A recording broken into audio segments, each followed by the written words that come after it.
Perfect. 3 seconds. All right. So I'm Blaney. I'm from Chemical, Biochemical, and Environmental Engineering, and I'm here to talk about providing access to clean water. Okay, I want you to note the little star on access. I'm going to come back to that in a second. But I'll note that we do a lot of water projects around the world, both here in the U.S. as well as developing countries like Kenya and India and Malawi. Okay, so that star on access, what does that mean? Well, it means two things for me. First, we actually have to have access to water.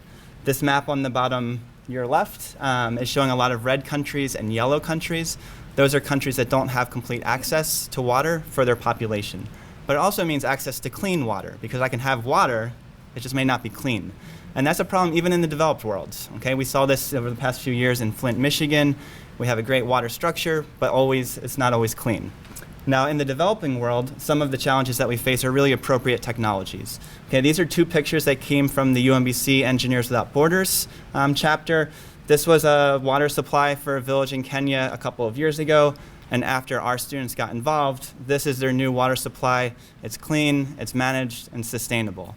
Now, in the developed world, some of the issues that we have are more about appropriate problems. We've solved a lot of these baseline water quality issues, but how can we be forward-thinking and addressing the next challenges before they come back and bite us? So one of those is things like contaminants of emerging concern and antibiotics. There's antibiotics in our water. Does that increase the spread and development of antibiotic resistance? We think so, and so we're trying to do better treatment to remove some of those chemicals and prevent antibiotic resistance, which is a global health challenge as well. Now, some of the ongoing problems, I think, is really integration. Okay, Nalanjan just said these issues are all interconnected. It's the same over here. We can't have clean water without improved sanitation and hygiene. Okay, people forget about toilets. Clean water is really attractive. Toilets, not so much, but so very important.